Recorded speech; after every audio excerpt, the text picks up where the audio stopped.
चलिए दोस्तों, मैं सुजीत कुमार। आप ये बताइए कि स्वर्ण ठीक से आ रही नहीं आ रही, कमेंट बॉक्स में आप कमेंट करके जरूर बताइएगा। चलिए, तो आज हम स्टार्ट करेंगे forest and wild life resources, class 10th का है। चलिए, पहला चैप्टर हम स्टार्ट करते हैं। चलिए, जैसा कि यहाँ पर कहा गया बायोडाइवर्सिटी के बारे में दिया गया है। बायोडाइवर्सिटी क्या है? तो इसमें जैसा कहा गया है, the common man would find it hard to believe that there are more than 20,000 species of the ants and 3 lakh species of the beetle and 28 species of the fishes and nearly 20,000 species of the orchids। तो यहाँ पर जैसा कि कहा गया है, 3 लाख से अधिक जो है आपके क्या बीटल्स की जो है प्रजाति हैं, और 20,000 से अधिक जो है एंट्स की प्रजाति हैं, और 28,000 से अधिक जो है फिशेज हैं, और नियरली लगभग 20,000 जो क्या ऑर्किड्स हैं। चलिए, यहाँ तक आगे बढ़े। अगर बायोडाइवर्सिटी क्या है, तो बायोडाइवर्सिटी की बात करें तो इधर क्या एक टर्म पॉपुलराइज किया गया था बाय द सोशियोलॉजिस्ट, कौन थे? एडवर्ड विल्सन है। तो एडवर्ड विल्सन के द्वारा जो है ये वर्ड जो बायोडाइवर्सिटी, इसको पॉपुलराइज किया गया था। कह रहा है कि कंबाइंड डाइवर्सिटी, ये क्या है? कंबाइंड डाइवर्सिटी है at all the level of biological organisation. तो ऑर्गेनिज्म तो बायोलॉजिकल ऑर्गेनिज्म का जो लेवल है उसे कहा गया, उसके बारे में कहा गया। The most important of them, उसमें से कुछ इम्पोर्टेंट है जिसकी हम बातें करेंगे। पहले हम बात करते हैं जेनेटिक डाइवर्सिटी हो जाएगा। तो जेनेटिक डाइवर्सिटी ये क्या है? कह रहा a single species might show high diversity at the genetic level over its distribution range.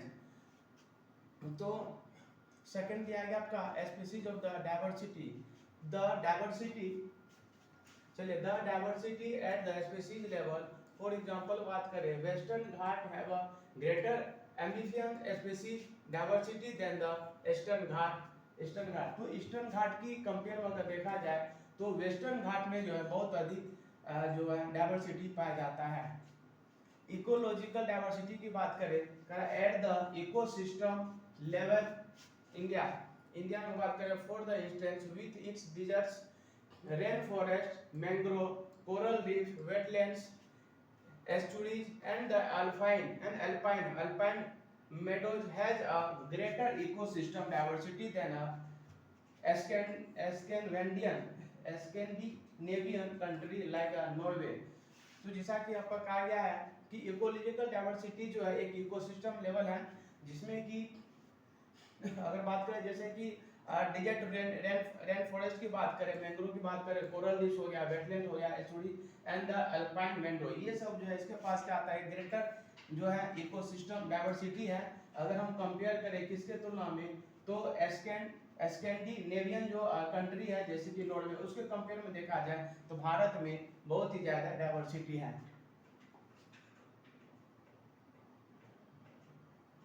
चलिए, नेक्स्ट हम देखते हैं नेक्स्ट में देखिए स्लाइड में, इट हैज टेकन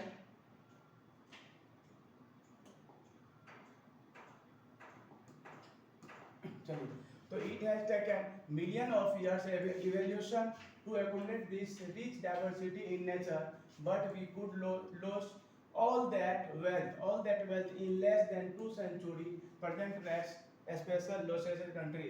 जैसा कि आपको कहा, अगर करें कि लाखों वर्ष लगे इसके इवोल्यूशन में, जो है लाखों वर्ष लग गए हैं इसके एकोमुलेट होने में, दिस रिच जो है डाइवर्सिटी में।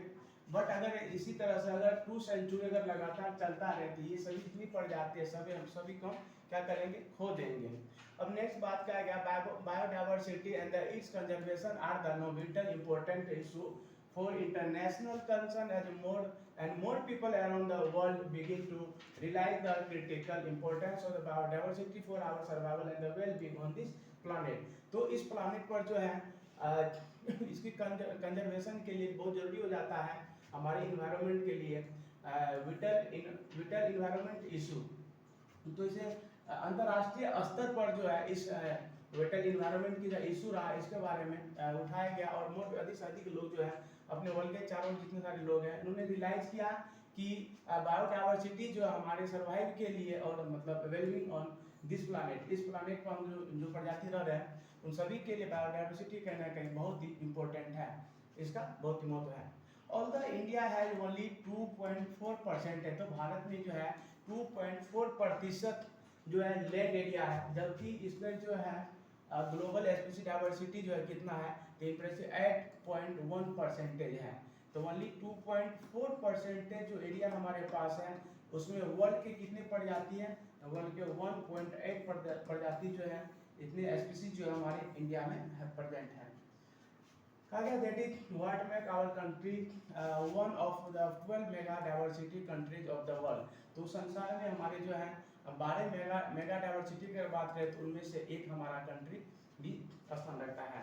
Nearly 45 species of plants and twice as many of animals have been recorded from India. और भारत में जो है क्या कहा गया कि 45,000 से जो है लगभग 45,000 प्लांट्स और जो एनिमल्स वगैरह हैं, एनिमल्स कहते हैं ट्वाइस, यानी कि लगभग 90,000 जो है एनिमल्स वगैरह जो है रिपोर्टेड किए गए इंडिया में।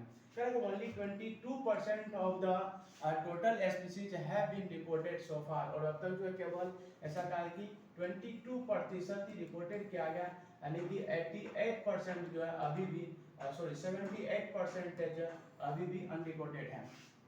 चलिए कर अभी एस्टिमेट करते हैं कि यानी कि 1 लाख से अधिक प्लानेट जो है, 1 लाख से अधिक plant species and the more 3 lakh animal species yet to be discovered and describe. यानी कि अभी भी जो है लगभग आपको बता चुके हैं कि 3 लाख से अधिक जो है जो प्लानेट्स वगैरह एनिमल्स वगैरह उसको रिपोर्टेड नहीं किया गया, उसको अभी भी डिस्कवर करना बाकी है। चलिए नेक्स्ट स्लाइड हम देखते हैं।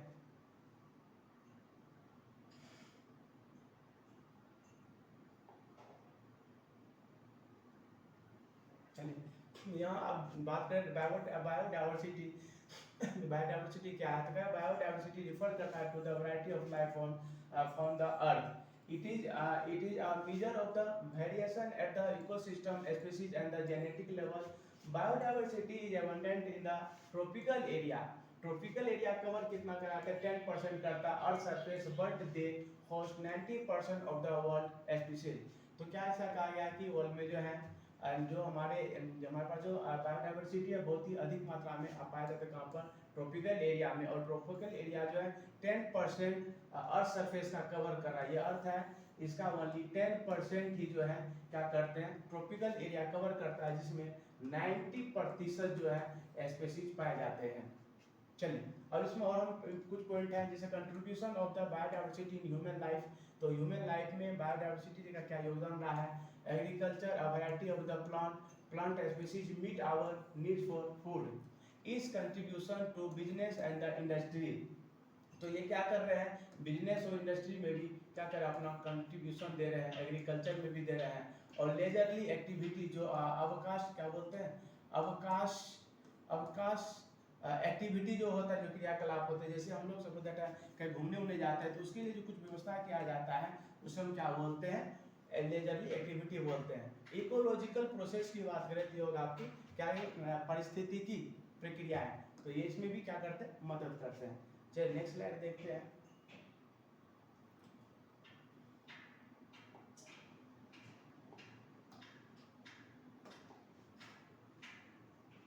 चलिए तो यहाँ पर दिया गया flora and fauna in India. तो फ्लोरा एंड फौना इंडिया क्या है? आप जानते हैं कि फ्लोरा क्या होता है, जितने प्लांट्स वगैरह होते हैं उसमें फ्लोरा कहते हैं, और फौना में आपका एनिमल्स वगैरह आ जाता है। तो हमारे चारों ओर आपने देखा होगा बहुत सारे प्लांट्स वगैरह हैं और एनिमल है, जिसकी मैं ऑलरेडी पहले बात कर चुका कि 28,000 से अधिक जो प्लांट्स हैं और 20,000 से अधिक जो हमारे पास जीव जंतु एनिमल्स वगैरह है, और 3 लाख से अधिक मैंने बताया कि क्या है, एंड्स की प्रजातियां हैं, बीटल्स हैं, ये सब है। चलिए तो India is one of the world richest countries है, और इसमें कहा गया कि term its vast array of the biological diversity. बहुत ही बड़ा इसमें क्या है, बायोलॉजिकल डाइवर्सिटी है। करेंगे this possibility twice of the 3 number ये टू बी डिस्कवर, और अभी भी 2 से 3 बार जो है क्या डिस्कवर करने की पॉसिबिलिटी संभावना है। अगर some times suggest that at least 10% India recorded, और जिसमें क्या कहा गया है कि मिनिमम जो है 10% अब तक जो है इंडिया का जो है 10% जो है अनुमानित किया था कि इन्होंने जो विल फ्लोरा वगैरह है उसको रिकॉर्ड किया गया, और 20% जो है मेमल्स को जो है क्या किया गया, थ्रेटेंड लिस्ट, और थ्रेटेंड लिस्ट में जो इसे रखा गया है। Many of this would would not be the category as the critical। तो क्या करें यहाँ पर जो है इसको कैटेगराइज किया गया है, बहुत सारे जो जीव जंतु है जिसको क्रिटिकल हम बोलते हैं, क्रिटिकल जोन में रखा गया है। तो this is one of the verge of the extinct, like चीता की बात करें, पिंक हेडेड डक है ना, माउंटेन क्वेल की बात करें, या forest spotted owlet plant like Madhuca. Madhuca मतलब कह सकते हैं लाइक जैसे कदम की बात, कदम जो पेड़ होता है कदम, महुआ का, सॉरी महुआ का है, इंसाइनिस। तो ये सब है। And the habitat, habitat happen टेन्यूरोन। तो ये हो गया। तो ये सब जो प्लांट है इसको क्या किया गया है, अब देख रहे हैं यहाँ पर कैटेगराइज किया गया है और इसको रखा गया किसमें, एक्सटिंक्ट में, है ना। एक्सटिंक्शन, एक्सटिंक्शन का मतलब क्या होता है, वह प्रजाति जो लगभग विलुप्त हो चुकी है। तो एक्सटिंक्शन की बात करते हैं क्या होगा आपका, ये आएगा आपको चीता हो गया, चीता याद कर लीजिएगा, पिंक हेडेड हो गया और माउंटेन क्यूल हो गया, and the forest spotted owlet. तो ये 3-4 बहुत इंपॉर्टेंट हो जाता है, जिसको क्या किया गया है, एक्सटिंक्ट की कैटेगरी में, स्पीशीज की कैटेगरी में रखा गया है। In fact, no one can say how many species may have already been lost, और कितनी जो प्रजाति हैं, जो जीव जंतु है ऑलरेडी खत्म हो चुका है, इसके बारे में नहीं कहा जा सकता है।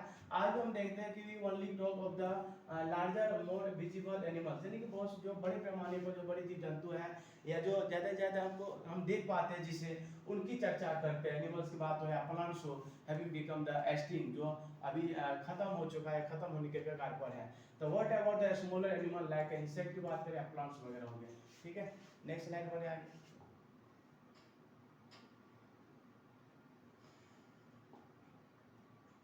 चलिए दोस्तों, तो जैसा मैंने बताया कि आपको ये सब जो है पिंक हेडेड की बात करें तो ये किस कैटेगरी में लगाया गया, तो इसको एक्सटिंक्ट की कैटेगरी में लगाया गया, जो ऑलरेडी अब जो है खत्म हो चुका है। तो एक्सटिंक्ट हम क्या याद करेंगे, पी की बात करें तो क्या होगा, पिंक हेडेड डक हो गया, माउंटेन क्यूल हो गए, स्पॉटेड ऑलेट हो गए, और क्या मधुका इंसिग्निस हो गए, और ये क्या बोलते हैं हवार्डिया हैपेन न्यूरॉन्स, है ना।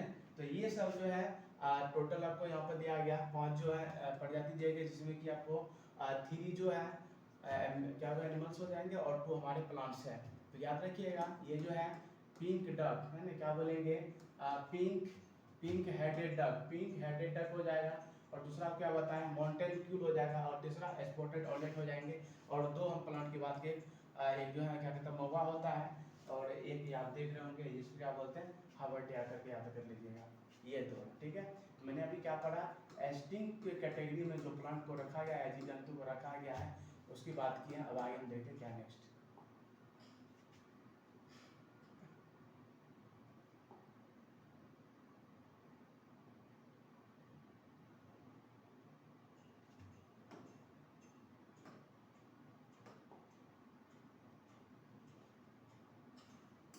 चलिए, तो यहाँ पर वेनिशिंग फॉरेस्ट की बात कर रहे हैं कि कैसे कैसे जो फॉरेस्ट जो धीरे धीरे खत्म होता जा रहा है। तो कह रहा है the dimension of the deforestation. तो ये जो खत्म हो रहा है डिफॉरेस्टेशन का अगर डायमेंशन देखें इंडिया में, तो कह रहा है कि स्टैगनेंट बहुत तेजी से जो है बढ़ रहा है। Forest and the tree cover कर रहा है in the country, the estimated क्या गया लगभग जो है 78.92 मिलियन हेक्टेयर है, जो कि अगर देखा जाए तो कितना परसेंटेज है, तो 24% कह सकते हैं। कितना परसेंट है, 24% है। और एरिया की बात करें तो अगर हम हेक्टेयर में करें तो कितना 78 मिलियन है। चलिए, तो कह रहा है कि डेंस, इसमें अगर डेंस फॉरेस्ट की बात करें तो आपका हो जाएगा 12.24% है। ओपन फॉरेस्ट की बात करें तो हम 9 इसको कितना है 9% कर सकते हैं। ठीक है, अगर द डेंस फॉरेस्ट कवर कर रहा है इंक्रीज बाय द, अभी जो हाल रिसेंट में अगर हम बात करें तो ये 1997 का दिया गया, 1997 से अब तक जो है 10,000 कर सकते हैं, 10,000 जो है किलोमीटर जो इसमें बढ़ोतरी हुई है। ठीक है, किसमें हुई है, तो डेंस फॉरेस्ट में, यानी कि सबसे ज़्यादा डेंस फॉरेस्ट कहाँ पर, मध्य प्रदेश में है। तो मध्य प्रदेश अगर बात करें तो कितना हुआ कि आपको जो है जैसा कहा गया 10,000 किलोमीटर जो क्या इंक्रीज किया गया है। However, this apparent increase in the forest cover due to the plantation by the different agency। तो ये जो है जैसे हम प्लांट वगैरह लगाता है प्लांटेशन से, या फिर बहुत सारे एजेंसी है जिसके माध्यम से क्या क्या है। चलिए आगे देखिए। चलिए, the best on the International Union for the Conservation of the Nature and Natural Resources as follow. अब देखिए हम बात करते हैं कि International Union for the Conservation यानी कि IUCN ने जो कुछ रूल चलिए, तो ये कह रहा है कि नॉर्मल स्पीसीज की बात करें तो नॉर्मल स्पीसीज क्या होता है, स्पीसीज जो whose population level are the consider क्या आता है to be normal for the survival, such as the cattle की बात करें, साल हो गया, पाइन, रोडेंट्स है ना, ये सब को जो किसमें रखा गया, नॉर्मल स्पीसीज, जो कि लगभग ठीक ठाक जनसंख्या और अभी ग्रोथ भी कर रही है। ठीक है, अब इंडेंजर की स्पीसीज क्या होता है, इंडेंजर स्पीसीज आपको बता चुके हैं क्या होता है, species which are in danger of the extinction, यानी कि उस कगार पर खत्म होने की कगार पर जो पहुंच चुके हैं उसे हम क्या बोलते हैं, डेंजर है ना, डेंजर स्पीसीज बोलते हैं। और डेंजर स्पीसीज जो है आप अगर बात करें जैसे कि ब्लैक बक की बात करें, ये बहुत कम पाए जाते हैं, क्रोकोडाइल की बात करें, इंडियन वाइल्ड एस की बात करें, या इंडियन डायना की बात करें, लायन हो गया, लायन टेल मकाई, ये जो इस टाइप का ये मंकी है, ये है ना, ये मंकी है। और शंघाई की बात करें, शंघाई जो है आपका है ना, ब्रोएंटर डियर, ये क्या आपका एक ये डियर है। एंड द मणिपुर, जो मणिपुर में पाए जाते हैं। तो ये सब बात हो रही है कि इंडेंजर के श्रेणी में कौन कौन से जीव जंतु आते हैं, तो मैंने आपको बता दिया क्या है, ब्लैक हो जाएगा, ब्लैक डक आ जाएगा आपका, ब्लैक डक, और क्या बोला मैंने, तो आप फिर बता देता हूँ, तो क्या क्या आ जाएंगे इसमें, ब्लैक डक आ जाएगा, चलिए, तो ब्लैक डक हो जाएगा, क्रोकोडाइल, इंडियन वाइल्ड एस हो जाएगा, इंडियन डायना हो जाएगा, लैंड टेल मकाई हो जाएगा, और शंघाई हिरन जो तो हो जाएगा, तीन मणिपुर पाए जाते हैं। ये सब भी ध्यान रखिएगा, ये बहुत इंपॉर्टेंट है, ये जो आप अलग से नोट कर लीजिएगा, जिसमें क्या है इंडेंजर स्पीसीज के बारे में। चलिए नेक्स्ट चलते हैं।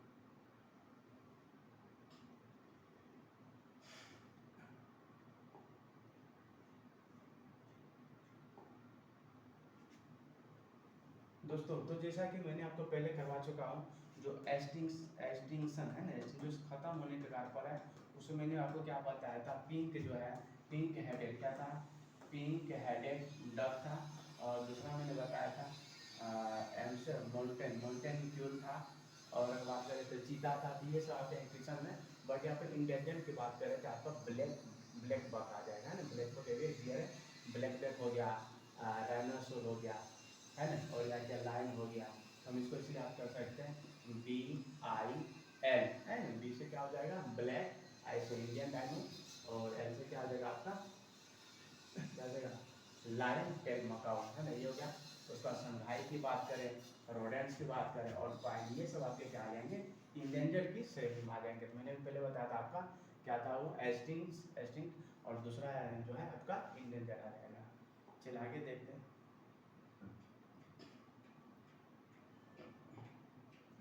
चलिए, तो अब तीसरा आ जाता है हमारा क्या, वल्नरेबल क्या होता है, तो जो इंडेंजर की जो कैटेगरी में पहुंच रहे हैं तो उसे हम कह सकते हैं वल्नरेबल हो जाएगा। और एक मिनट, चलिए, तो वल्नरेबल स्पीसीज क्या हो जाएंगे, these are the species who population has a decline और है to level from where it is likely to move into the endanger, जो इंडेंजर की कैटेगरी में पहुंचने वाले हैं। सपोज दैट आप मान लीजिए कि यहाँ पर जैसे एक्सटिंक्ट होता है ना, जो खत्म हो चुका है, एक्सटिंक्ट हो चुका है, वो न के बराबर है। दूसरा हम बात की क्या कि एंडेंजर हो जाएगा, जो लगभग खत्म एक्सटिंक्ट की कैटेगरी पहुंच चुका है ना, इंडेंजर हो जाएगा। और तीसरा मैंने क्या बताया, वल्नरेबल, तो वल्नरेबल क्या होता है, वल्नरेबल आपका आ जाएगा जो क्या है, इंडेंजर की कैटेगरी में जाने वाले हैं, वल्नरेबल। और इसमें कहा गया कि नेगेटिव फैक्टर जो है कंटिन्यू टू ऑपरेट किया जा रहा है।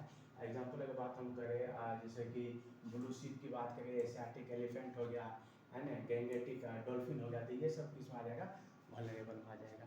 तो मैंने पहले अब आपको बता चुका हूँ कि सबसे पहले आप ये कीजिएगा, पिंक हेडेड हो गया, मैंने क्या सबसे पहले बताया था आपका एक्सटिंक्शन, दूसरा हो गया इंडेंजर, और तीसरा है वल्नरेबल। तो वल्नरेबल में जैसे आपको 3 एग्जाम्पल दिया गया, जैसे कि बता दिया आपका एशियाटिक एलिफेंट हो जाएगा, वल्नरेबल है, गैंगेटिक डॉल्फिन हो जाएगा, और क्या होता है ब्लू शीप, ये तीनों क्या है आपका वल्नरेबल आ जाएगा, इसे ध्यान रखिएगा।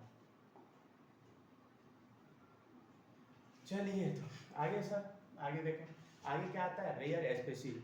तो रेयर स्पीसीज का हम जब बात करते हैं तो रेयर स्पीसीज में आपका आ जाएगा, ये बहुत ही इंपॉर्टेंट है, ये एग्जाम में पूछे जाते हैं, ध्यान रखिएगा, आपका कंपटीशन का जो एग्जाम होगा उसमें भी काम आ जाएगा। चलिए, तो यहाँ क्या देखें, रियल स्पीसीज अगर बात करें तो ये क्या है, कि स्मॉल पॉपुलेशन में मूव इनटू द इंडेंजर और या फिर वल्नरेबल कैटेगरी, यानी कि वह जीव जंतु जो धीरे धीरे क्या हो रहा है, ये इंडेंजर की कैटेगरी में जा रहा है और एक जगह से लगभग मूव हो रहा है, खतरे जगह से लगभग खत्म होने के कगार पर है ना। तो ये हमारा क्या आ जाएगा, इसमें बोलेंगे रेयर।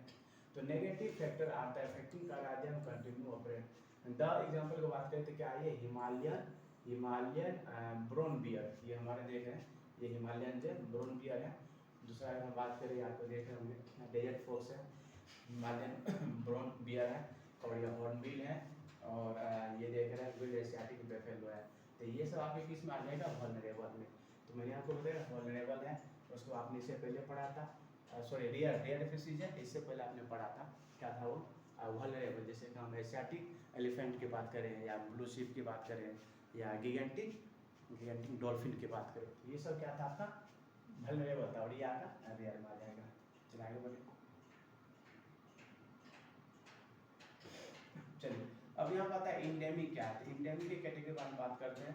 तो इंडेमिक स्पीसीज जो है कह रहा है these are the species which are only found in the some particular area, यानी कि कुछ ही एरिया है, आपको उसकी जगह के नाम से स्थित इसको जैसे कि अंडमान टील बोलते हैं, अंडमान निकोबार में पाया जाता है, इसलिए इसके अंडमान टील बोलते हैं। तो ये आपका आ जाएगा इंडेमिक स्पीसीज, मतलब हो गया जो एक ही जगह पाया जाता है। जैसे निकोबार पिजन की बात करें, अंडमान वाइल्ड पिग की बात करें, मिथुन की बात करें, आपको अरुणाचल प्रदेश में पाया जाता है।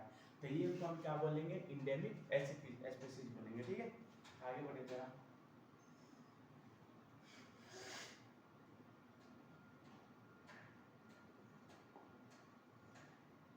चलिए तो यहाँ हम बात करें एक्सटिंक्ट स्पीसीज, और एक्सटिंक्ट स्पीसीज हम पहले इसके बारे में बात कर चुके हैं। तो क्या कहते दिया आता है species which are not found in after the search of the known और likely area where they are may कह रहा है कि वो जगह जहाँ पर लोग जो है कई बार प्रजातियों के पहले पाए जाते हैं, बस वहाँ पर नहीं पाए जाते हैं, या क्या स्पीसीज में may be extinct from the local area region हो, कंट्री हो, कंटिनेंट हो, है ना, इंटायर पृथ्वी हो, यानी कि पृथ्वी पर से अगर कोई जीव जंतु खत्म हो जाए, किसी एरिया से खत्म हो जाता है, किसी देश से खत्म हो जाता है, तो वो उस देश के लिए क्या कहलाएगा, ये एक्सटिंक्ट स्पीसीज कहलाएगा ना। एग्जाम्पल ऑफ की बात करें, जैसे कि एशियाटिक चीता की बात करें, तो इससे हम लगभग जो है ये चीता खत्म हो चुका है, पिंक हेडेड हम पहले बता चुके हैं, ये सब क्या होता है, एक्सटिंक्ट स्पीसीज है।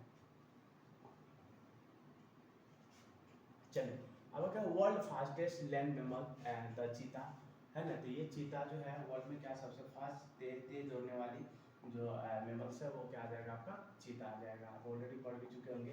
तो चीता क्या है, फास्टेस्ट मैमल है चीता। इसका हम क्या कहते हैं, साइंटिफिक नाम है एसिनो, है ना, एसिनोनिक्स जुवेंटस। तो इधर क्या है, unique and specialised member of the cat family, और कैट फैमिली से बिलोंग करते हैं। Can move at the speed of कितना 112 किलोमीटर पर आवर है। Cheetah is often mistaken for a leopard. आपको अक्सर देखे होंगे, कई बार हम चीता को पहचानने में कंफ्यूज करते हैं, चीता को क्या बोलते हैं, लियोपार्ड बोलता है, और लियोपार्ड को चीता बोल देते हैं।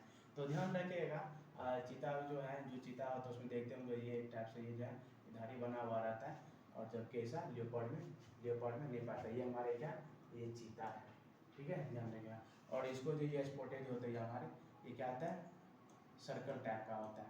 और जब हम बात करें अगर लियोपोर्ड में, तो लियोपोर्ड में कैसा होगा, तो लियोपोर्ड में बीच में से इस तरह आगे तरफ छिटा हुआ रहता है, ठीक है, बिखरा हुआ रहता है। चलिए तो यहाँ बात कर रहे हैं कि आपने न्यूज़ में पढ़ा होगा कि 70 साल के बाद जो है चीते दिखे। तो भारत में जो है 8 चीते लाए गए हैं, कहाँ से, अफ्रीका जो है नामीबिया से लाया गया था, कहाँ से, नामीबिया से। और जिसमें कि कहा कि 5 जो है 5 में से मादा 3 नर चीते हैं, यानी कि 2 आपका क्या हो जाएगा, मादा हो जाएगा, और 3 नर है। और कहाँ पर रखा गया इसको, कूनो नेशनल पार्क, कहाँ पर थी, मध्य प्रदेश में है।